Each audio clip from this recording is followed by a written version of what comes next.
तो ये त्रिफला में 3 हर्ब्स है, आमलकी, बिबितकी और हिरडा। बिबितकी को हम बहेड़ा भी बोलते हैं और ये आंवला है। ये 3 हर्ब्स है, ये तीनों जो कॉम्बिनेशन है वो बहुत सालों से चल रहा है। त्रिफला का कॉम्बिनेशन हर एक घर में इसका चूर्ण या टैबलेट या हर एक घर में इसके बारे में पता ही रहता है। लेकिन इसके यूजेस में ऐसा जाना जाता है कि सिर्फ कॉन्स्टिपेशन के लिए ये यूज करते हैं लोग ज्यादा। पेट की समस्या है, पेट साफ नहीं हो रहा है, तभी ये यूज करते हैं। लेकिन इसके और भी यूजेस है, वो मैं आपको आज बताऊंगी। तो आमलकी, हारितकी और बिबितकी का ये लैटिन नेम्स मैंने शेयर किए हैं यहाँ पे कि ये क्या लैटिन नेम्स है। हमें कभी भी जो ग्रंथों में उसका वर्णन दिया है उसका मैंने स्क्रीनशॉट आपके पास शेयर किया है।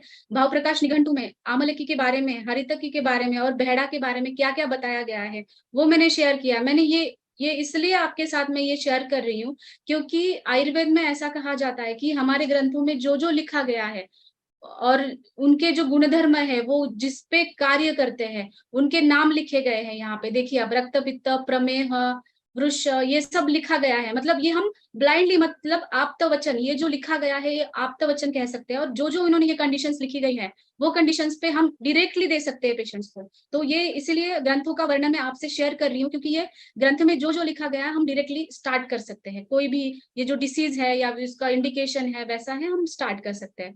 तो आमलकी का मेन पर्यायी नाम से हम शुरू करते हैं, उसको वयस्था कहते हैं। वयस्था मतलब वयस्थापन करती है वो। जो जो भी आपका वय है वो वहीं पे रुका के रखना, मतलब तरुण, चिर तरुण रहना। आप हमेशा से चिर तरुण रह सकते हैं।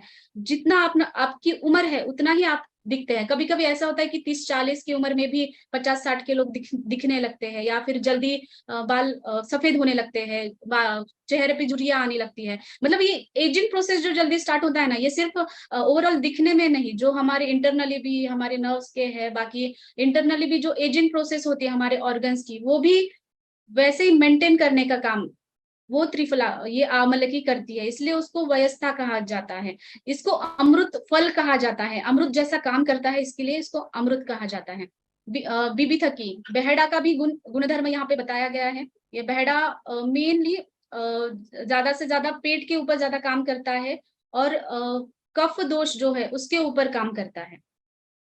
हरितकी को गुणधर्म आयुर्वेद में ऐसा कहा गया है कि ये एक माता के समान जैसे रक्षण करती है हर एक का। जो भी हरितकी सेवन करता है, जैसे माता हमारे शिशु का जैसे रक्षण करती है, वैसे ही हरितकी भी वैसे रक्षण करती है। तो इसके जो प्रमाण लिखे गए हैं, श्वास, कास, प्रमेह, अष्ट, कुष्ठ, शोथ, उदर। उदर मतलब असाइटिस कहते हैं। असाइटिस के जो पेशेंट होते हैं, लीवर सिरोसिस के पेशेंट है, उसमें ये यूज होता है। तो ये जो लिस्ट बनाई गई है, मतलब जो हमारे ग्रंथों में बनाया गया है, लिखा गया है, तो हम वैसे ही उसको यूज करते हैं। यूरिनरी सिस्टम में भी इसका बहुत अच्छा यूज होता है, अश्मरी में, मूत्रपुच्छ में, लीवर के डिसीजेस में है, जॉन्डिस में है, प्लीहा मतलब जहाँ पे ब्लड सेल्स आपके अच्छे से नहीं बन रहे हैं, स्प्लीन में सूजन आती है, स्प्लीनोमेगाली जिनको कहते हैं, उसमें ये उपयोग होता है, हिपेटोमेगाली में उपयोग होता है, या फिर जो किडनी डिसीजेस है, डायबिटीज के बाद जो किडनी डिसीजेस होते हैं और नॉर्मली भी रीनल फेल्यूर्स वगैरह होते हैं, इसमें ये बहुत अच्छा काम करती है। तो ये गुणधर्म आप सब ध्यान रख के, क्योंकि मैं आपको पीपीटी भी शेयर करूंगी बाद में, रिकॉर्डेड सेशंस भी आपके पास होंगे। लेकिन त्रिफला के ये इतने सारे गुणधर्म है कि हम इतने कंडीशंस में ये यूज कर सकते हैं। त्रिफला का भी वर्णन किया है सेपरेट, जैसे आमलकी, हारितकी और बिबितकी का वर्णन है, वैसे त्रिफला भी उनको वो बताया गया है कि त्रिफला कफ और पित्त को कम करता है। कफ और पित्त से जब वो बढ़ते हैं, इम्बैलेंस उनका होता है, तभी डिसीजेस तैयार होती है।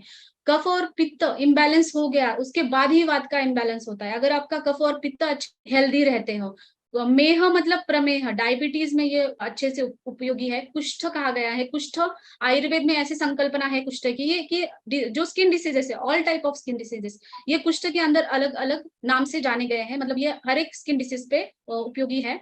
सरह है मतलब वात का अनुलोमन करता है। जो भी वात की गति है नीचे की तरफ है, अपान वायु की गति है, मल मूत्र विसर्जन जो नीचे की तरफ से होता है, तो सर गुण बताया गया है।